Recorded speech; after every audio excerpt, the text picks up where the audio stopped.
స్తోత్రము, ఘనత, మహిమ, ప్రభావాలు చెల్లును గాక. సమకూర్చబడిన పరిశుద్ధ దేవుని జనాంగమైన మీకు ప్రత్యక్ష ప్రసారం ద్వారా ఆరాధనలు ఏకీభవిస్తున్న వారికి నా ప్రభువైన యేసుక్రీస్తు నామమున హృదయపూర్వకమైన ప్రేమ వందనాలు తెలియజేస్తున్నాను. అందరికీ వందనాలు. ఈనాటి ధ్యానం కొరకు 2వ దినవృత్తాంతముల గ్రంథం 2వ దినవృత్తాంతాలు 29వ అధ్యాయం 1 నుండి అందరం కలిసి చదువుకుందాం. హిజ్కియా ఏలన ఆరంభించినప్పుడు 25 ఏండ్ల వాడై 29 సంవత్సరములు యెరూషలేములో ఏలెను. అతని తల్లి జకర్యా కుమార్తె, ఆమె పేరు అబియా. 2వ వచనం అందరూ. అతడు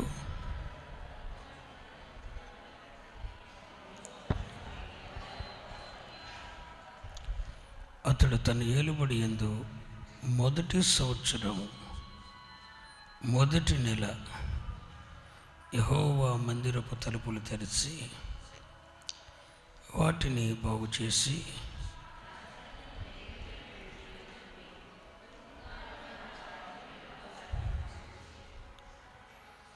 వారికి ఇలాగూ ఆజ్ఞ ఇచ్చెను, లేవీయులారా, నా మాట ఆలకించుడి. ఇప్పుడు మిమ్మును మీరు ప్రతిష్ఠించుకొని మీ పితరుల దేవుడైన యెహోవా మందిరమును ప్రతిష్ఠించి పరిశుద్ధ స్థలములో నుండి నిషిద్ధమైన వస్తువులన్నిటినీ బయటకు కొనిపోవుడి.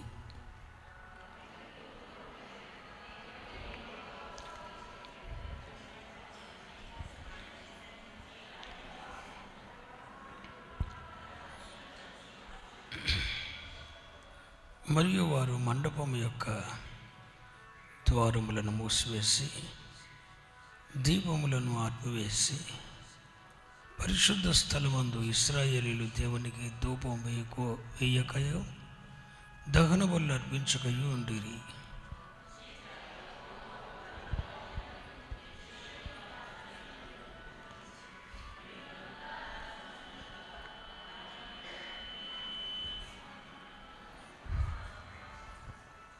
వచనం. కాబట్టి మన తండ్రులు కత్తి చేతపడిరి, మన కుమారులను కుమార్తెలను భార్యలను సెరలోని కొనిపోబడిరి. 10వ వచనం అందరూ కలిసి చదువుకుందాం. ఇప్పుడు మన మీద నున్న ఇశ్రాయేలు దేవుడైన యెహోవా మహోగ్రత సల్లారునట్లు ఆయనతో మనము నిబంధన చేయవలనని నా మనసులో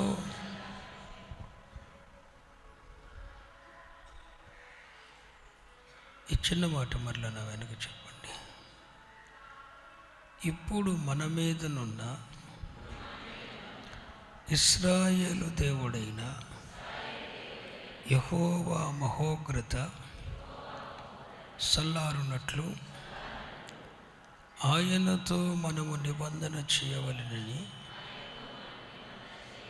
నా మనస్సులో అభిలాష పుట్టాను. దేవుడి లేఖనముల నుండి మనతో మాట్లాడుగాక.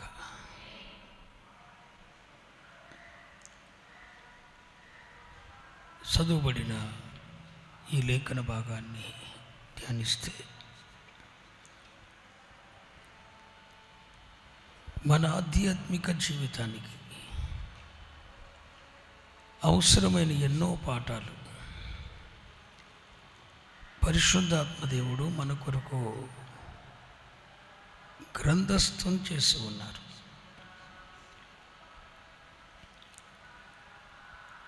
రెండు 2025వ సంవత్సరాన్ని ముగించుకున్నాం.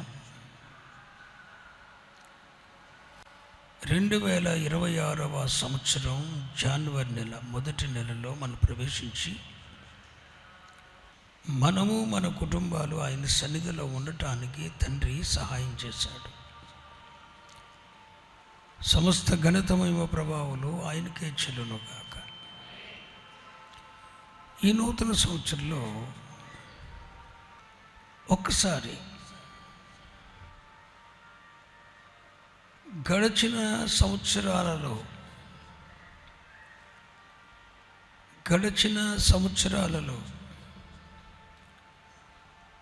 గడిచిన కాలంలో మన మీద ఉన్న దేవుని మహోగ్రతకు గల కారణం ఏంటి? గడిచిన సంవత్సరాలలో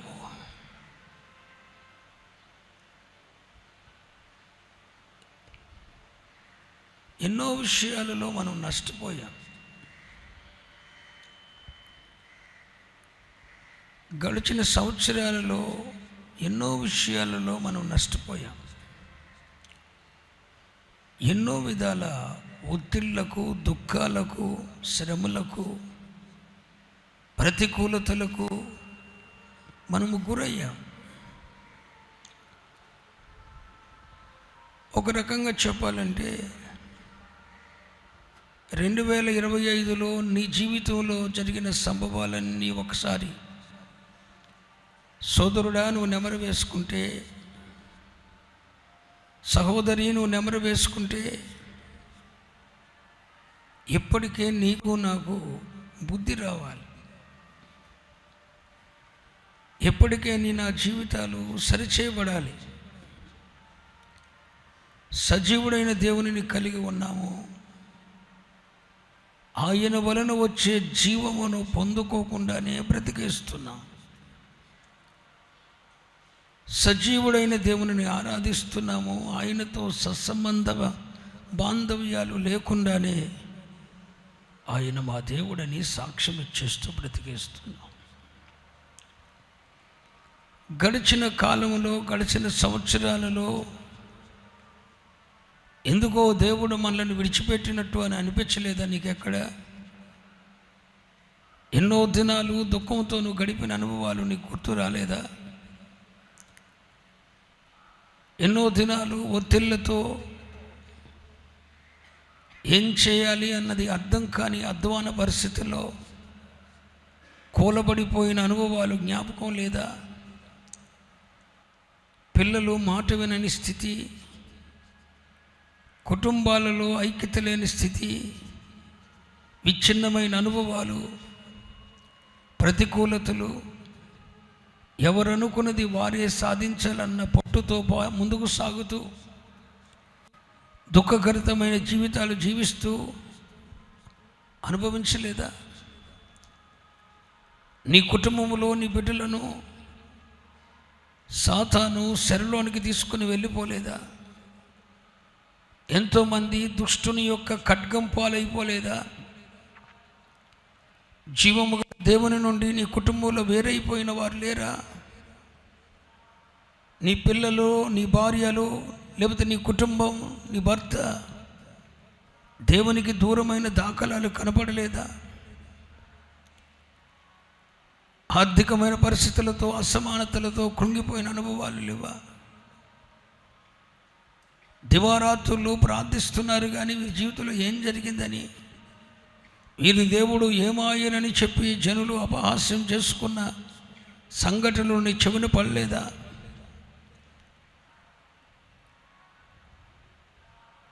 ఇవన్నీ చూస్తే నీకేమనిపించలేదా?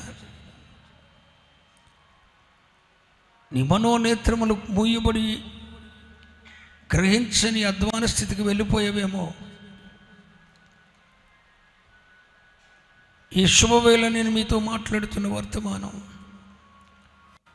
మీ జీవితంలో ఒక ఆత్మ సంబంధమైన వినూత్నమైన కార్యాన్ని చేస్తుందని నేను నమ్ముతున్నాను. మీ జీవితాల్లో వినూత్నమైన ఆత్మ సంబంధమైన కార్యాన్ని జరిగిస్తుందని నమ్ముతున్నాను. అవి యూదా రాజ్యాన్ని హిజ్కియా రాజు పరిపాలిస్తున్న కాలం. యూదా రాజ్యాన్ని హిజ్కియా రాజు పరిపాలిస్తున్న కాలం. అతడు రాజైన తరువాత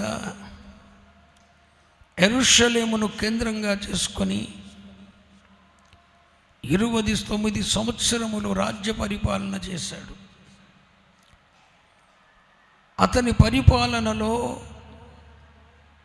మొదటి సంవత్సరం మొదటి నెల ఇప్పుడు అతని పరిపాలనలో మొదటి నెల మొదటి సంవత్సరం మొదటి నెల తన రాజ్య పరిస్థితులన్నీ చూసుకున్నాడు. అరే ఏంటి, మనమేమో దేవుని పేరు పెట్టబడిన వారము, దేవుని సొత్తైన జనులము, గొర్రెపిల్ల రక్తముతో అమూల్యమైన గొర్రెపిల్ల రక్తము చేత విమోచింపబడిన ప్రజలము. మరి మన దేశంలో ఈ ప్రతికూలతలేంటి, ఈ కష్టాలేంటి, వీటికి పరిష్కారం లేదా అని ఆలోచించడం మొదలుపెట్టాడు. ఏ రాజ్యానికి అతడు రాజు అయ్యాడో ఆ రాజ్యములో ఉన్న దుస్థితిని చూశాడు. ఆ రాజ్యములో దుస్థితికి గల కారణం ఏంటంటే దేవుని మహోగ్రత ఆ దేశం మీద ఉందని గ్రహించాడు. ఓ నా ప్రియ సోదరి సోదరులరా, ఒక భార్యగా ఒక భర్తగా నిన్ను ఒక గృహానికి పరిపాలకునిగా చేశాడు. ఒక దైవ సేవకునిగా నన్ను ఒక సంఘానికి ఏలికగా చేశాడు. నిన్ను ఒక కుటుంబానికి యజమానురాలిగా చేశాడు, ఏలికగా చేశాడు. మరి నీ కుటుంబ వ్యవస్థలో, నీ పరిపాలనలో ఏంటా దుస్థితి? ఏం దుస్థితి ఉందండి అంటున్నావా? ఏం దుస్థితి ఉంది? ఒక్కసారి నీ కుటుంబం లోతుల్లోకి చూసుకో. నీ రాజ్యం అదే, నీ కుటుంబమే నీ రాజ్యం, నీ కుటుంబమే నీ పరిపాలన విభాగం. ఒక ఏలికగా నీ ఇంటిని ఏలటానికి నిన్ను భర్తగా నియమించాడు. ఓ తల్లిగా, ఓ తండ్రిగా నీ బిడ్డలకు నీవు ఏలికగా చేశాడు. నీ గృహానికి నీవే పరిపాలకుడు. ఈ మొదటి నెల నీ గృహ పరిపాలనలో,